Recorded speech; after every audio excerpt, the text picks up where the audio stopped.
India has closed its main border crossing with Pakistan after 26 people were killed by suspected militants in India-administered Kashmir. A group of tourists at the popular resort town of Phalagam were shot at indiscriminately. Dr. Leoni Connah is a lecturer in international relations at Flinders University with a research focus on the conflict in Kashmir, and she joins me now from Adelaide. Welcome, Dr. Leoni Connah. Thanks for joining us. Now, this is the worst attack on civilians since the 2008 Mumbai attack. Did this come as a surprise? Yeah, I mean, I think it's a shock for everyone, and it's an awful situation what's going on. Yeah. I don't know if it's a surprise. I think it would have definitely taken the victims by surprise and India by surprise. But it's just an awful situation. What has been the reaction from tourists? Have many left the region?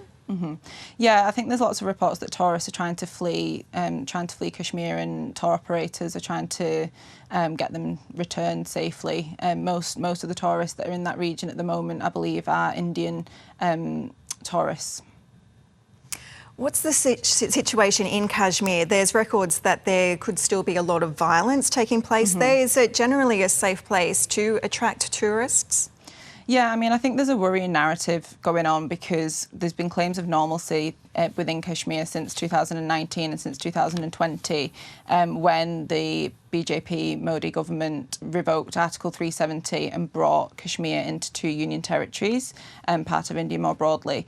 And what's happened since then is there's been this continuing narrative that peace has returned, Kashmir is once again a place of tranquility, and that has actually encouraged an influx of tourists. So since 2019, I think tourism has increased by around 3 million visitors per year, if not more. So tourism has definitely been on the rise because of this claim that Kashmir is again a peaceful place. But I think this is quite concerning because for an area that is one of the most heavily militarised places in the world, you could question, was it ever normal or was it ever peaceful to begin with?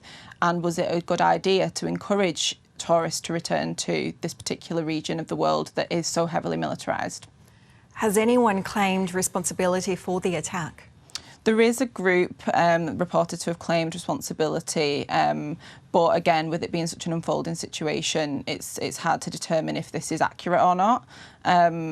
So I think more will be released on that soon. So there has been some claims that the attack was from Pakistan. Has any of that been verified? Pakistan have denied responsibility. There is a claim that it's been conducted on behalf of the Kashmir Resistance Front, which is a subgroup of bigger Islamist militant groups that operate within Kashmir and the borders of Kashmir. But Pakistan have denied that responsibility, as far as I'm aware. And what steps has the government taken following this attack?